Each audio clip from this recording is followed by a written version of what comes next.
Rademaker's prescription for transformation. Let's tap into your own authentic genius and live the life you desire. You are now listening to Join Dr. Rademaker for an enlightened conversation about our brain intelligence, our body intelligence, and our energy intelligence. And now, here's your host, Dr. Bart Rademaker. So I'm Dr. Bart Rademaker, prescription for your transformation, real people, real conversations, and real success. And very excited today because this is a very sweet topic for myself for a lot of different reasons.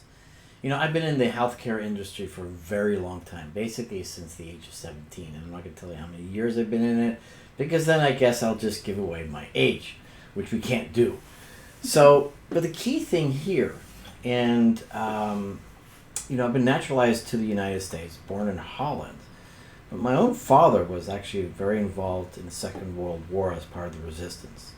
And so for whatever reason, I felt akin to many of or all of the vets that have protected our sovereignty in this country, have really protected our freedom and simply not taking that for granted. Even though I wasn't born here in the United States, clearly, I have found a commitment to helping the vets in this country overcome some of the challenges that they have, because as a service to our country, to keep us free, I believe it's up to us to help them as well. And so with that in mind, one of the areas that I've been fortunate about is the work that I've done in regenerative medicine, particularly with injuries that many of these vets, or some of these vets I should say, or special forces specifically, have undergone, which is TBI, which is traumatic brain injury.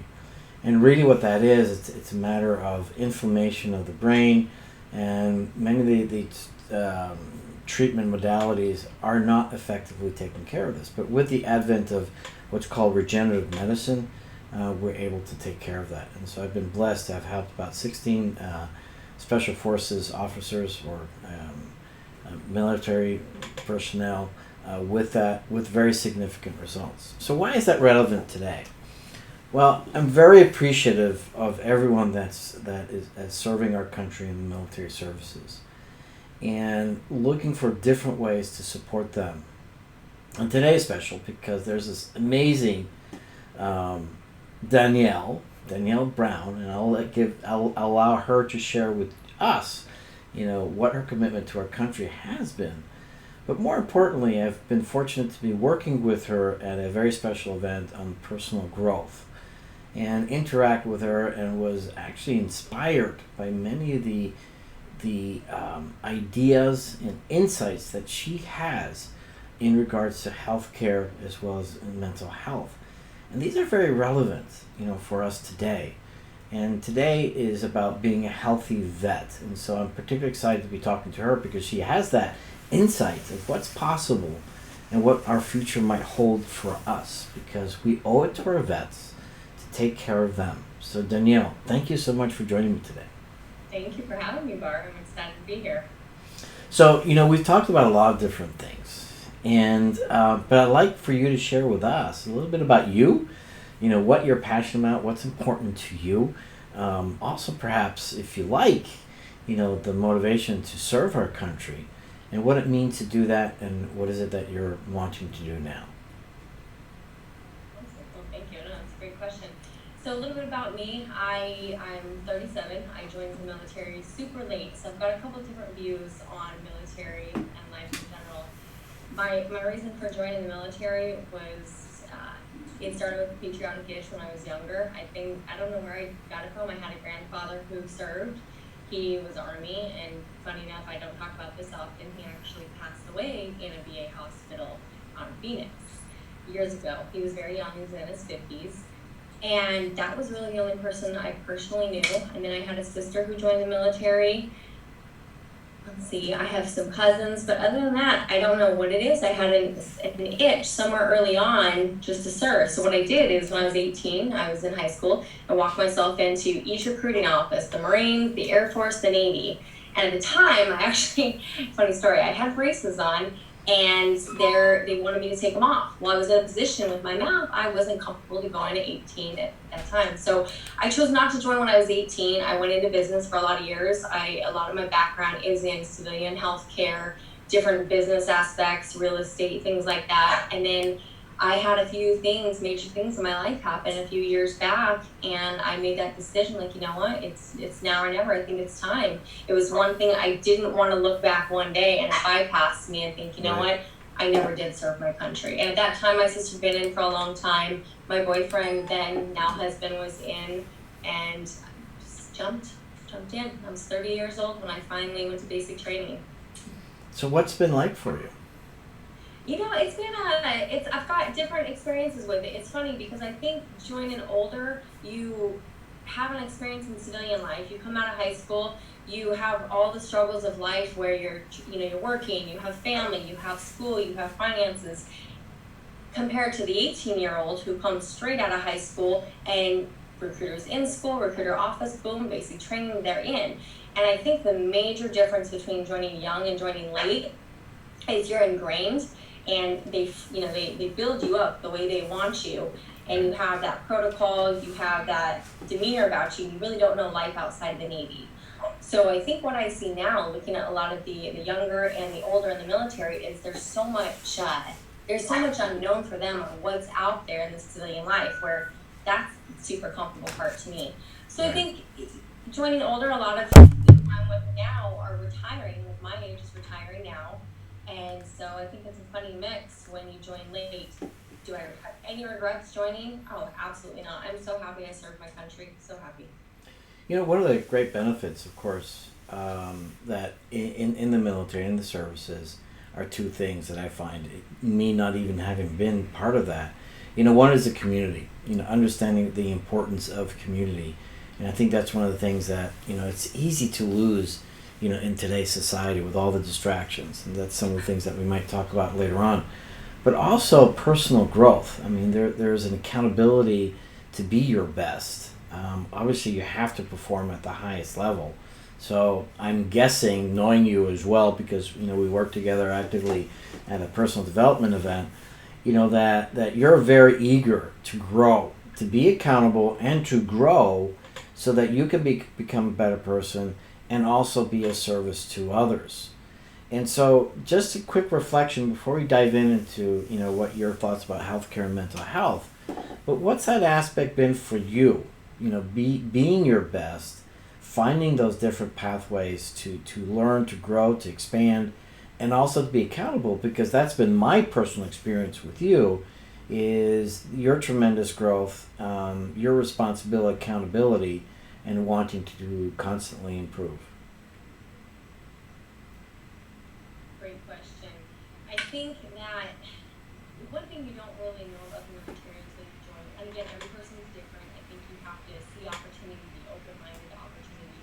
One thing I think the military has is such a broad spectrum array of professionals. So many people who have been so many different routes and paths. And if anybody in the military takes time to ask these questions, whether it's healthcare professionals, it's pilots, it's stuff off, it doesn't, it's munitions, it's mechanics, it doesn't matter who you are in the military, everybody has so much to offer. And so I think, to answer your question, Bert, one of the biggest differences is, in the civilian world, there's people out there to help you. But a lot of times there's monetary value attached to that and there's expectations.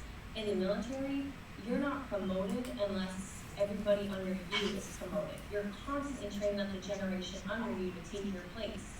And so to be a leader in the military, you're not necessarily looking at you and your resume and what you've done and accomplishments. You're looking at everybody below you, raising up the ranks and what you've accomplished. And so I think that's one of the biggest differences in leadership between the two, civilian and military.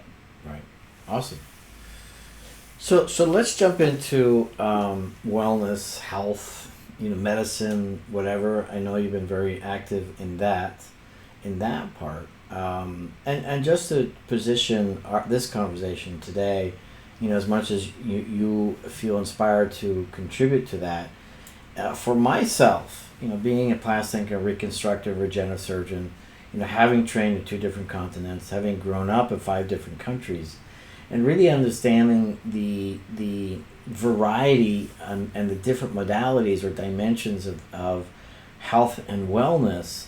I'm very comfortable not only in wellness or medicine, I should say, surgery, alternative complementary medicine, integrated medicine, however you want to call it, as well as this platform talks about integrated energy healing, which are different aspects of our complete approach to our well-being. And I think it's critically important that the climate and the culture and the environment is changing, where it's beginning to be much more accommodating and accepting to these new ideas, especially because when I've embarked on regenerative medicine, I've also seen tremendous results. We're not at a point where we can conclusively say how it works, but I think it's important for us to begin to ask ourselves, what else can we do?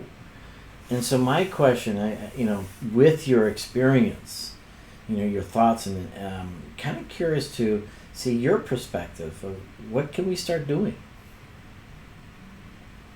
In overall, military, just big picture. I think there's a lot we can start doing. I think one of the biggest things we could do is honestly, we're talking about mental health essentially, right? And so I think one of the biggest things we can do as a population, as a country, as a globe, is start everything you're saying, Mark. It really starts with the stigma around this. There might be all the help out there, all the avenues to, for medical treatment. But if a person, I don't care who you are, military, civilian, if you're afraid to get help, if you're afraid of the tag that's going to put on you, the persona it's going to give you, nobody's going to go get help. And that's one thing I have seen a lot of the military is the fear. Now, the military is doing a great job trying to break those walls down and make you feel comfortable to go get help, make it normalize it. I think we can do a lot better as a nation, a globe. We can absolutely do that. So bringing mental health to the forefront, where it's more of a preventative wellness and health, full body, mind, spirit, whatever that is to each person. There's so much research, so many resources out there, and they're starting to come to light. But if we could put more of a focus on that preventative and not make mental health such a stigma and a bad thing. Right. It's scary. I mean, let's be honest. When I was in residency, I think I must have had all sorts of, medical problems, and the psychiatric ones were the worst, and I must have had every condition, every disease, every death sentence, if you will. But the ones that scared me the most were the psychiatric ones, and I think what it has to do is just this unknown. And I would have to agree with you. It's this terrible stigma as to that you're mental. I mean, let's face it. But here's what I would say, and I hope my wife isn't listening. But sometimes she gets mental, but that's just hormonal. That's just all sorts of crazy stuff happening. And just for the record, we sorted that mental episode out, so everything's cool. But the point of the matter is that one of the cool things that I've discovered over the last 18 years, with the coaching programs that I've been part of and have contributed to, one thing that's key is we have to give ourselves permission to be human. We have to give ourselves permission to be us in whatever shape or form that comes, and realizing that some people may not like the way that we are, and so I would have to agree with you 100%. This whole idea that it's bad, if you have some mental issues, and for me personally, I don't like to label people. I think it's very inconvenient to have that convenience to just label somebody in a certain way, because it's easier to do that, but I think it's inconvenient for that person. So my question for you, and this is a tough one, and I don't know if you'll have an answer for it, but how do we begin to approach this whole idea of that stigma? What do you think we can do to help people overcome that, and then actually ask for help and not feel that they're bad? That is a tough question. I am not going to have a right answer for it, but I'm happy to share a few thoughts I've had. Mm-hmm. And I was thinking about this today, in fact, and this might be, sorry about my dog in the background. No, that's fine. This is, I have to listen to Robin all the time. She barks at me too sometimes. We can't see Robin right now. Well, French bulldog, he likes mental health too. Yeah. So today I was thinking, and this is a long shot, but we have spas, we have yoga centers, we have chiropractic, holistic, naturopathic medicine, all these routes and avenues. And if there was a way where these guys, this preventative, holistic side that we all do as elective things, right? We go to the gym, we get massages, we do facials, we do things that some people consider, hey, that's elective, hey, that's extra, you don't need to spend money there. But you know what? These are all things that reduce stress levels, that put our body back in balance. And if there was a way these professionals kind of come together and hone in, and I'll give you an example. I was with a friend this week who's a registered dietitian. She owns a consulting company, incredible woman, author of a book, and talked about her experience between Romania and the U.S. with foods. And her and I were talking, and it's almost, this won't happen, but it's a crazy thought, that if these wellness and preventative people got together and there was some form of preventative type payment grouped in a lump sum versus, reactive medicine insurance companies, if we're all happy to pay insurance, maybe not happy, but we do, but there's not a lot of money that's kind of grouped or put away in another area that goes towards that preventative.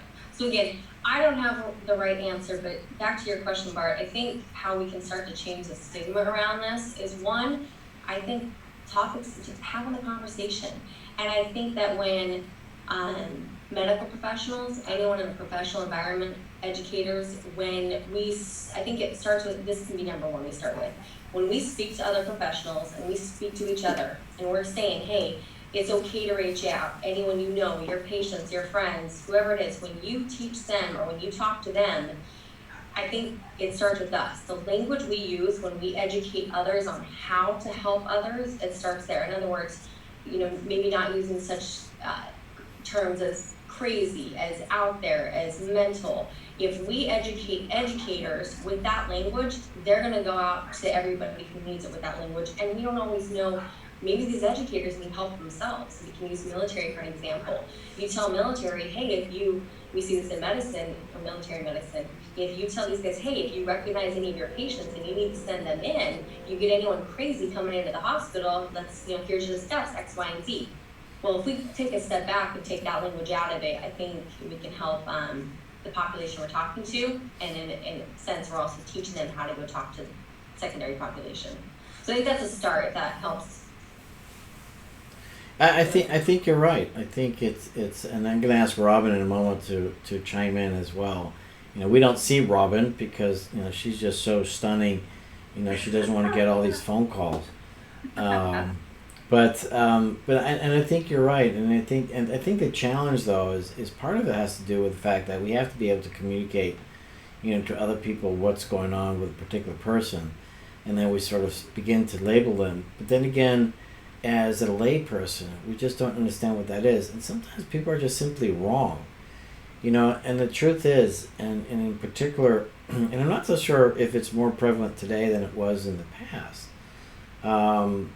But as I'm reviewing old, or documentaries of World War II, and you watch the old movies, I mean, it's intense. It was intense, and being part of the military is intense, and it's scary. I mean, anybody who's not scared of death in the military, well, they're crazy, right? And so it affects us, and as a community that hasn't gone and serve the country in this manner, I think it's up for us to help them, because a lot of people have a lot of challenges, and again, some of the most humble human beings, and this is in contrasting to the image of these men and women of the special forces. But I tell you, I mean, they're the most incredible people that I've ever met. They're so, and their humility is just amazing. I mean, they're much more humble than I am. But these are the guys and girls that you know have tremendous ability to take action and deal with very intense situations and come out of it, you know, still okay. But how okay are they really? And then to come into, you know, public environments and can be triggered. And I think that could be a big challenge for many of them out there, is that how do I deal with these triggers in normal life, and how do I resolve that? How do I handle that part? And sometimes, you know, the solutions that they come up with aren't that great, as you and I know. But I'm going to ask Robin for a second. Do you have any particular thoughts? Well, I kind of agree with what you guys are talking about. You have to get the dialogue opened up. That's the most important thing, is the communication. And a lot of times it is very difficult, because when people from the service, I mean, I'm from a service family, although I was never able to serve, my father did and my son did. And I've had many friends who have served, who have come back to a world that is unrecognizable to them, and they don't know how to deal with things because they don't know who to talk to. And one of my dearest friends, who I'm still friends with 38 years later, I remember sitting on the front lawn with him when he came back. He was tossed into this when he was just barely a kid, 18 years old, killing men, women, and children in a village. And this was the first Gulf War that was not publicized before the big one. But he came back and he was just completely torn apart, and he didn't know how to deal with it. So he did his 2 years in it and got out because he didn't have a choice. He was so mentally messed up from this at 20 years of age, not knowing what to do.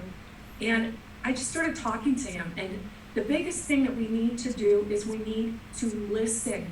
We can't enforce all of this stuff. I mean, when they go see somebody like a psychiatrist, the psychiatrist is always trying to tell them something, or like my friend was always being put on something, whether it was, you know, for his depression, his anxiety, but they never really listen. And a lot of times we have to just shut up and listen and let them pour it out. It's got to get out somehow. And I think opening up the lines of dialogue is the best way to start it. But again, we have to let them know we are here for them, and they have to be able to just say whatever it is, whether it's pretty or not. They've got to be able to have a place to purge it all.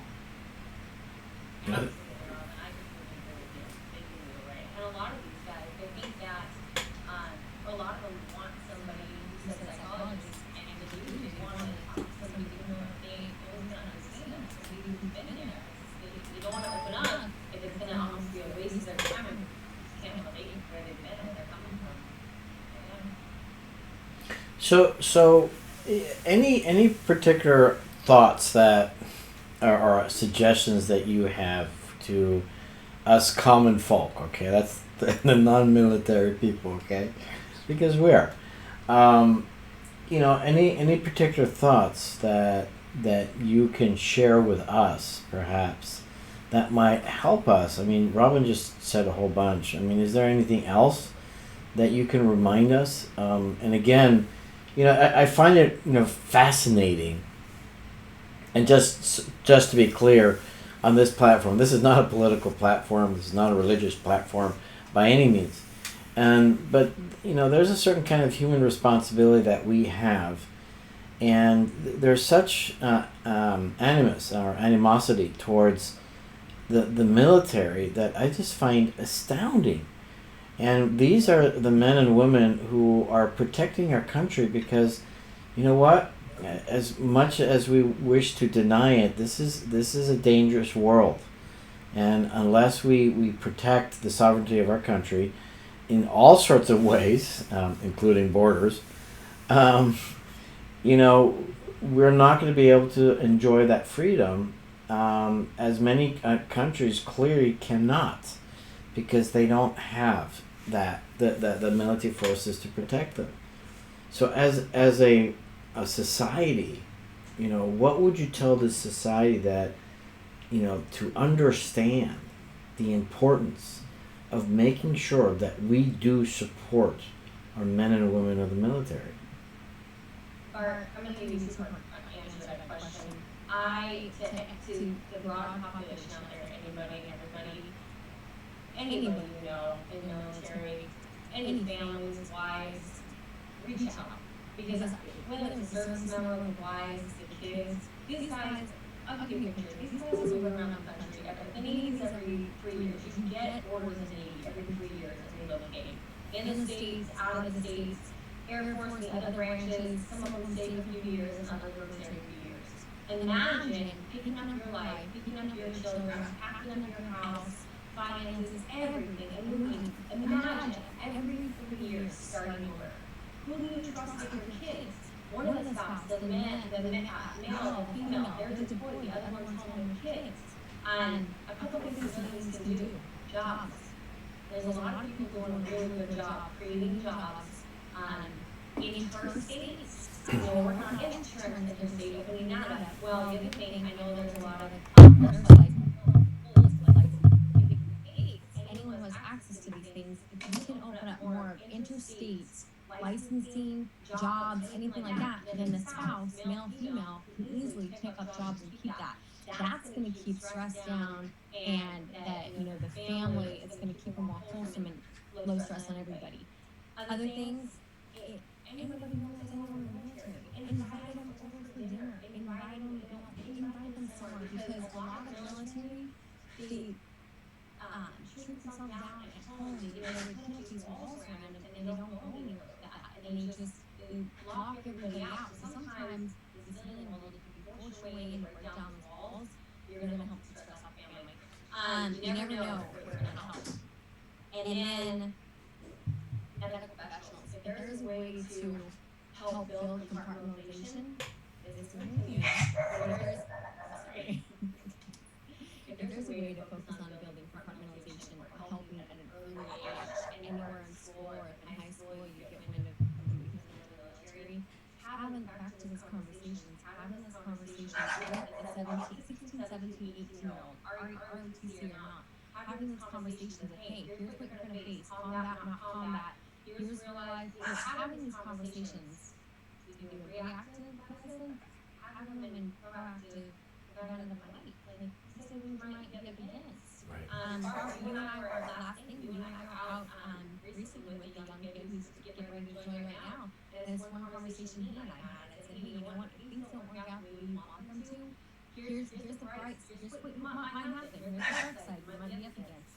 Here's the things you want to be thinking of as it comes.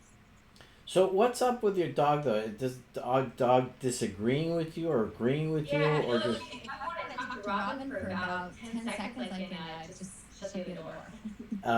Yeah, that's fine. Or it doesn't bother me, but bring the dog aboard and let's see what the dog has to say. Put him on camera. Yeah, put him on camera. So, so Robin, so she had some great suggestions. Any other suggestions? I mean, you've obviously, from a military family, have experienced that. What can you tell normal people like ourselves? What can we be doing, for a military? Well, the biggest thing, like I said, is you always have to just open up that line of dialogue and let them know that you're not afraid to hear what it is they've been through, because a lot of people don't understand. I didn't understand it because my father never shared anything with me. My son got lucky. He got stationed here in Arizona to fix the airplane, so he never really saw any wartime. But my friend saw it at a very young age, and just the idea that they have all this stuff trapped inside. And, I've dealt with people who deal with PTSD, and in the past, I've dealt with it because of trauma. And it doesn't matter if you're in the military or not. If you've experienced anything as like even a car accident, there's trauma involved. And a lot of people have a hard time getting back into a car after they've been in a bad accident. So I think as human beings, we can relate to some of the stuff they've gone through as far as what it causes. It's all trauma-based. And if we can, what I like to do is lower my guard and lower their guard at the same time and become more vulnerable and share some of the things I've been through that bring about that PTSD in me. And that allows them to be able to open up more to me, because I don't want to feel like I'm shutting them out. And I want them to know that I'm going to be just as vulnerable as I will allow them to be vulnerable. And a lot of times families don't want to hear what their loved ones have gone through. But the best advice I can give is that is the most loving, generous, wonderful thing you could ever do. Sit down, give them a hug, and tell them you're willing to listen to them no matter what it is they need to say, and tell them you're not going to judge them. That is so important, because if they're out there fighting during wartime, Yep. if they have to do something that's really hard, they're going to come back here and they're going to feel like, well, if I had to kill a bunch of people in a village, I might be judged. If there's kids involved, and that's what my orders were, and they were part of it, I might be judged for killing children. We understand that there are things some of us will never have to do or go through. But the biggest thing is letting them know we will never judge them, and we love them unconditionally. Yeah. You know, and in addition to that, one thing that I want to share, and what I consistently do whenever I come meet a vet or our police department, our teachers, by the way, as well, and the fire department, I always thank them. I said, thank you for your service. Thank you for what you're doing. Just finding that gratitude for the sacrifices they make. And let's take teachers as an example. I mean, they get horrendous pays. They get very challenging situations, and they're very limited what they can do for our children. And yet, they're probably one of the most important people for our own kids. And our future is their education. And they're not getting the resources. And so it's recognizing the importance of these people that are doing so many things for us that we can enjoy. And let's go with the TSA as an example. Every time I go there, I just always tell them thank you. I never complain, about, what they're doing, and never make them feel bad. I might grumble a little bit, but I always thank them in the end, because they're keeping that space where I can make a complaint. I have the liberty and freedom and luxury to make a complaint when so many people in the world don't. And I think it's so important for us. And that's also, mind you, a healthy perspective. And what's given to us, it allows us to be healthier, not complain and grumble so much. And I want to switch gears here for a moment, because I'm very curious to hear Danielle's thoughts about, just health and what you think, because I know you've studied this quite a bit. We've had many, many different conversations about this. And really curious, what you think. And the reason I'm asking Danielle is because she has a different experience in the military. Not so much it's based on the military, but it's the importance of being able to help our vets as well. But I'm always looking for solutions. I'm that guy that has the ability to see things other people can't see, connecting those dots, coming up with some great ideas, which I have over the years. And this is why I'm so much ingrained in regenerative medicine, because I really see that's the frontier of medicine as well. But always looking for more ideas. And so, what do you have any particular thoughts, Danielle, as far as what we can be looking at, what could we do differently from a individual or a system level? Big question, I know. Yeah, you and I had a few conversations where I've been personally, this is just got my brain wrapped around this the last couple of months, and I have asked, and personally, just for my own curiosity, I've been asking people from all walks, insurance companies, nurses, many people getting sick, patients. I've asked so many people in the last couple months their thoughts on the healthcare system, and if, let's say they have a magic wand, what's our place for it? And it's funny, because I'll share the common out, so this is my own personal study, and what I find is everybody can identify a lot of problems very clearly in their industry, in their specialty. And when asked, you have that magic wand, what would you do in the United States? What would you do healthcare? And a lot of them have a few ideas, but when it really gets down to, a lot of people think there should be maybe some baseline healthcare. But when you do that, what where's the cap between baseline healthcare and elective healthcare? And then you get into discrimination, you get into so many variables. But that's what I found in my questioning where everybody stops. And in that next question I've been asking is how do you pay for it?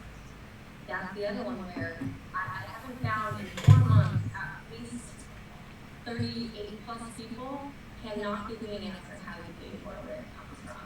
So we all can identify problems, we all have a few solutions. I don't care how educated they are, how uneducated it is. I'm finding this really hard to come up with that. As far as me personally, I think that, well, let me give you one more example. I had a conversation with a master's in public health, so we've actually studied this. We were talking about it, and I heard something for the first time. And I know that's such a public him. But one thought he had was, perhaps, and I have no opinions, this is no political opinion around healthcare, what we should do, but some people back yesterday was, perhaps we provide healthcare to children up to age 18. Because so many families and so many parents who stress over high premiums and high deductibles on families. Yet, we've got children who come up the ladder, there's diseases, there's things that are not happening. But I'm like, that's actually not as bad as I heard yesterday. Again, no permanent opinion there, but this is interesting feedback. Healthcare overall, though, I think, I will tell you, I talked to a couple from Canada, I've talked to several people from Canada, excuse me. One interesting thing I heard a couple weeks ago was they put a higher tax on junk food and cigarettes, so it causes people to make their own decisions on bad choices. And that's the other thing, bad choices. How did that fit? Because now you have bad choices, and that immediately translates into discrimination when you correlate the two. So healthcare is a tricky one. It's super tricky. Canada, if you add their taxes, I wrote it down, I don't have it. You know what? I'm going to pull something for you. I have it right in the heart. If you give me 2 seconds, I'll tell you right now.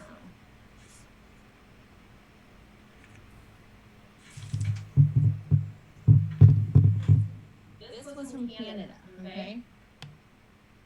They paid 28% tax on federal, or 28% federal tax, a 14% provincial tax, kind of like the state tax for province, and a 15% sales tax. That's just what they pay in taxes. Wow. So, yeah, so I mean, that's another answer to how Well, you raise an interesting point, and my personal thoughts and is about where does our responsibility begin and end?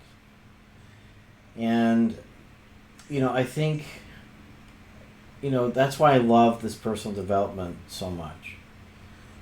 And I think that's why you like it so much, because you get to learn how you can become a better person. Well, guess what? That also relates to your health. And you know what? I sometimes eat junk food. And sometimes I really like it, right? And I know it's really bad. And it's a choice I make. But I personally wouldn't want somebody to overtax that. That would not sit well for me. Because, who's to decide, whether I'm going to make those bad choices or not? I mean, the government, and again, not political here, they're not my parent. So where does that leave me? It leaves me to be smarter.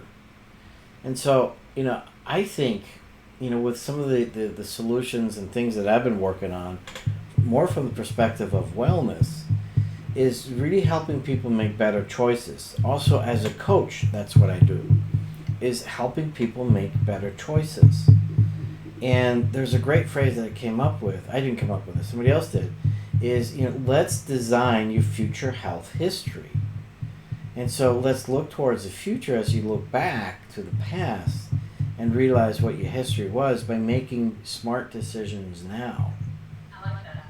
And so so it's a matter of, it's the same thing, and I'm very confused, and this is a global issue, right? Is that most governments, perhaps a few in Europe excluded, really spend the least amount of money on education, the least amount of money on their children. But our children, I thought last time I checked, they're our future, right?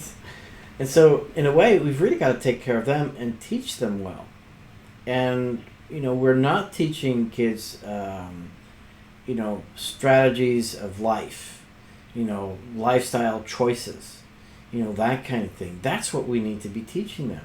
I mean, when you look at education today, and again, I'm not here to criticize it, but let's be real. The statement is made. We're teaching these kids to be what? A college professor. Okay, where is that going to help? 98% of the graduates from school. So we're not teaching people how to make better choices. We're not teaching people how to live. And then that also relates to healthcare. And so, again, helping people, I think, navigate the healthcare system, which fortunately with today's, internet, we're getting a lot more information. It's kind of funny because, my wife right now, she's doing all this research on the internet about different lab tests and this and that. She's got a variety of different symptoms. And, I'm having a conversation about that stuff. And so people can get very, very well educated. So just want to get your thoughts on a little bit of that, because I know you're very much into personal growth. I know it's very important for you. And then we'll let Robin chime in. Yeah, it's funny you talked about educating children at an early age, and that's another thing I've had a lot of conversations, and this is a very strong personal opinion. I absolutely do think that as much as healthcare needs to be addressed, we need to go back to, I'm talking, let's go preschool, elementary, all the way up through junior high, high school. We have got to, and I have no idea why, maybe you can answer Barbara around it, but I have no idea why we don't have more in our early education system. It's simple. Let's go preschool. Let's teach somebody how to brush your teeth. So personal hygiene, taking care of yourself. We can go as far as it could go health into planning for college, finances. Why do we wait until we're out of high school, out of college, 20s, 30s, 40s to go find coaching or people like Tony Robbins or personal development and help? Why do we wait all these years if we know it so much later in our life? Why don't we go back to early education and, like Bart, put this early on? Because if you could teach people how to de-stress, how to recognize stress, how we teach, right? Study the book, open the book, the computer. Do we teach people how to learn? Do we teach study habits in kindergarten, first, second grade? I'm going to give you one thing before I turn it back over to you.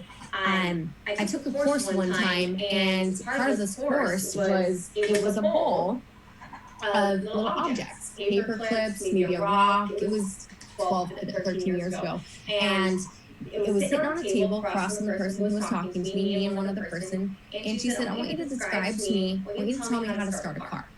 And so I start, you walk to the car, and I can't remember verbatim, but you walk to the car, you open the door, and she's, okay, stop. What's a car? Okay, what's a door?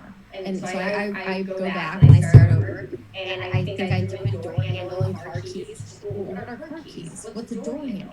And so the point, this is a long exercise, but the point being, we went back after we finished the first part, and then she had me take this bowl of objects, paperclip, rocks, a few other things, and I used, let's say it was, the car, the keys, and we used objects to teach subject matter. So the point was, we're talking healthcare here, but this kind of all goes back together. And if we don't teach our kids early on how to clearly communicate and understand each word they read before they don't understand. They're reading a book, they read a paragraph, and if they skip one word they don't understand the definition to, they may be lost that entire class. If we skip one little area in healthcare, personal hygiene, empathy of others, listening to others. There's so much we could teach in elementary alone. So yeah, I 100% agree with you. I think we need to do more early education. So, what are your thoughts, Bart? Well, Robin?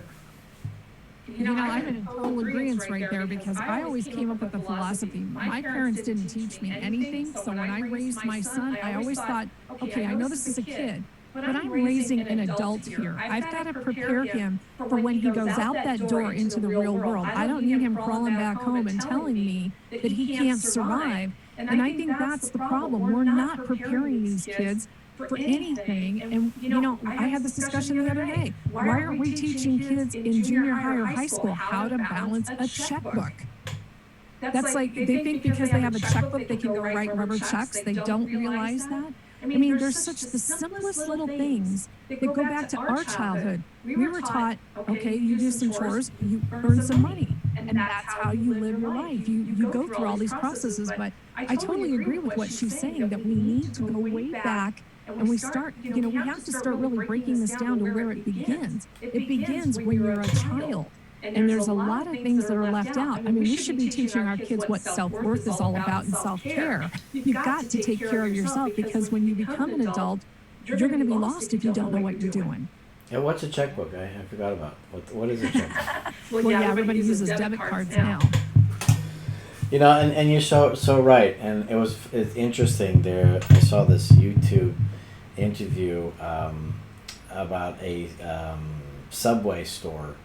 And there was this long line outside, and the problem was that the cashier didn't work anymore, and so the guys behind the cashier they didn't know how to add up, so they couldn't sell any sandwiches.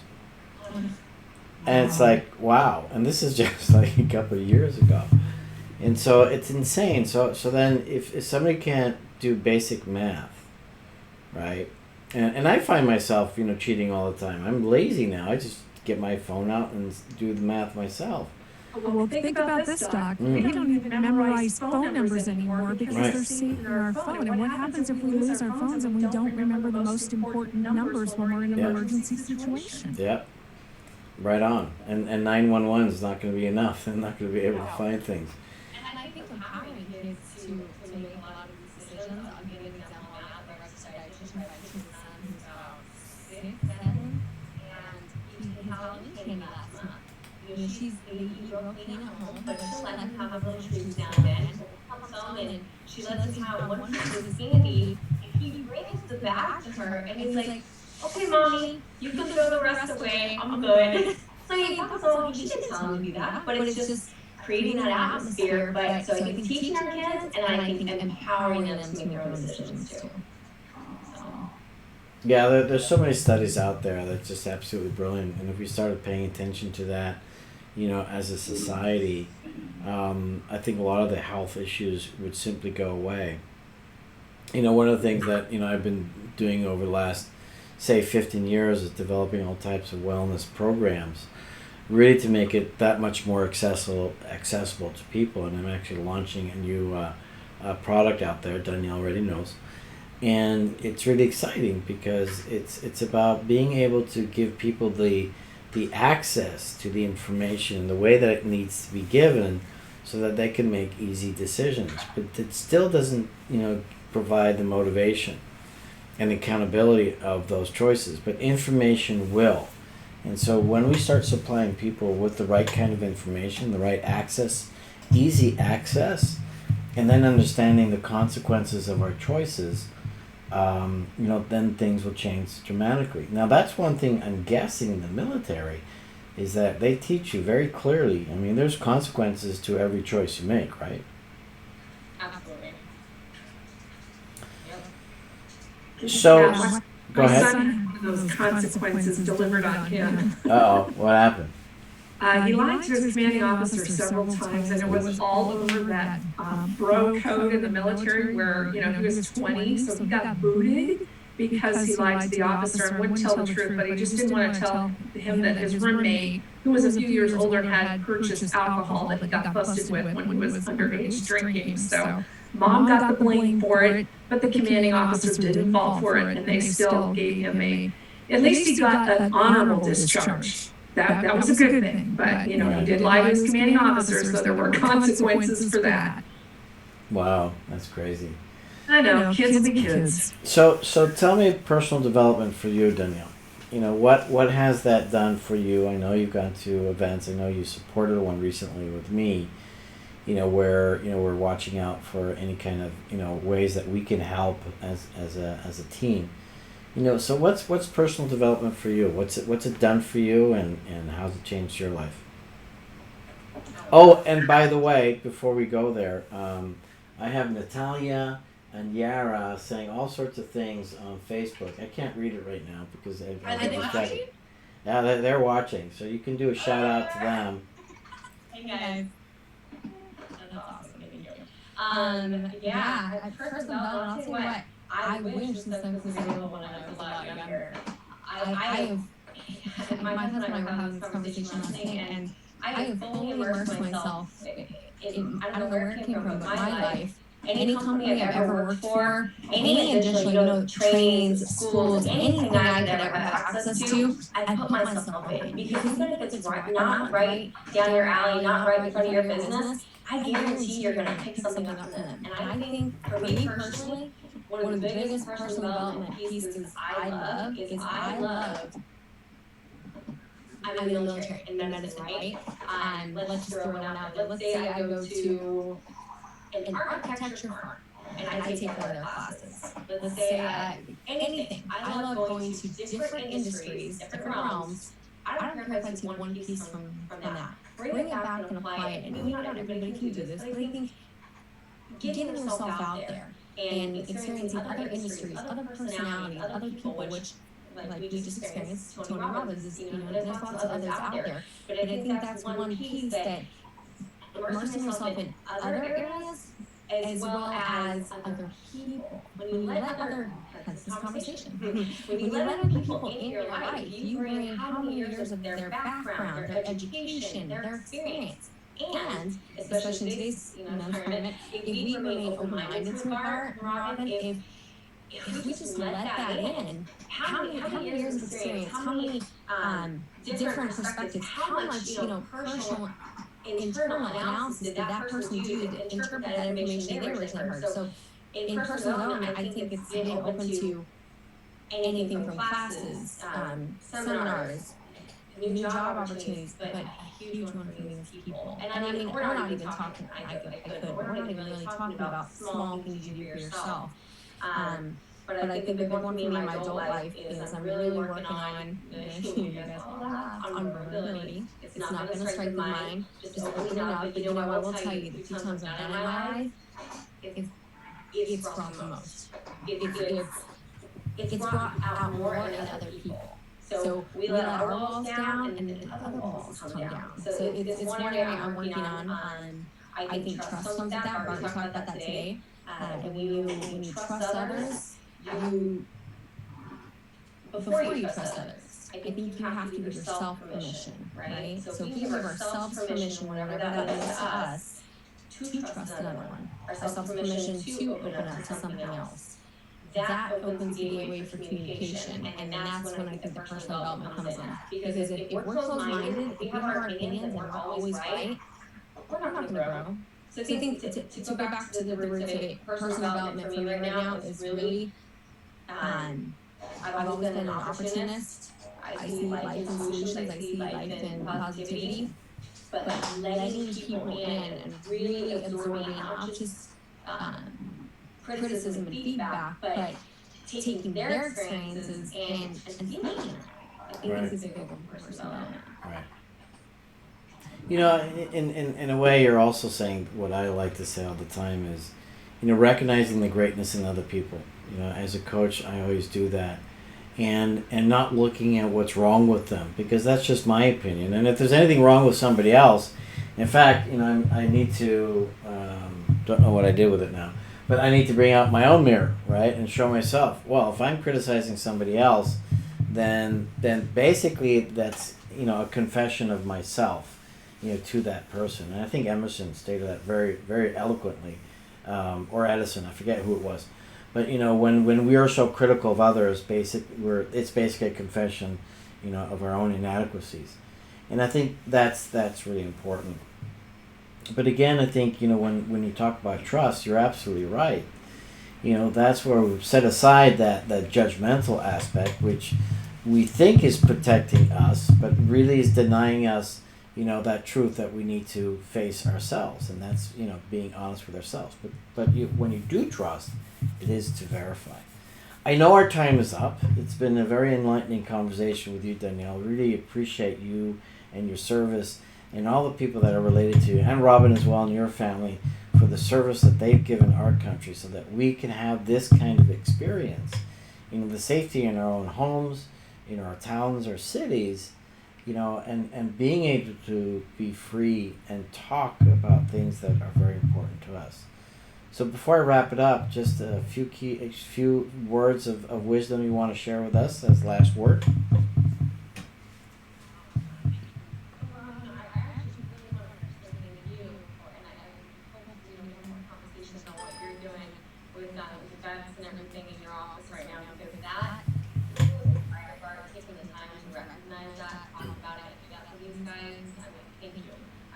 We realize that I'm sure you do in different things, but I think if you can get out there and make yourself known, and maybe I can help with that too, but I've got a lot of friends right now too, they're helping each other through rough times, and just the fact that you're doing that is so helpful. And then Rob, I think you made some key points. I didn't realize you were a parent of military as well.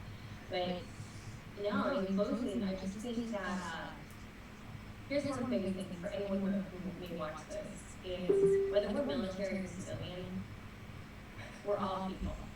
We're all humans. And if we go on power trips and we forget about each other and we're always self-absorbed and worried about ourselves, we don't hear each other. We stop listening, the whole country stops listening, and the best leaders I've ever met, they're the ones who listen. And they're the ones who take what a person says and then they apply that. If you're constantly preaching and constantly about yourself, no one's going to go anywhere. So if I can leave anybody who may watch this with anything as civilian or military, lead with respect, listen to each other, and pay it forward. I think that's going to make a difference. I love it. Listen, I think that's one of the hardest skills we just also take for granted. Danielle, thank you so much. Robin, thank you as well. I'm Dr. Bart Rademaker, prescription for your transformation, real people, real conversations, and real success. And one other shout out is that, yes, I'm doing a lot of work with the vets with traumatic brain injury, helping them with all sorts of amazing solutions, looking forward to help them because they've sacrificed so much for us. Robin, thank you. And next week we're off because it's Thanksgiving and the radio show the radio station is closed. So, but I'll be back the week after. Thank you so much. It's time for Dr. Rademaker's prescription for transformation. Let's tap into your own authentic genius and live the life you desire. You are now listening to Join Dr. Rademaker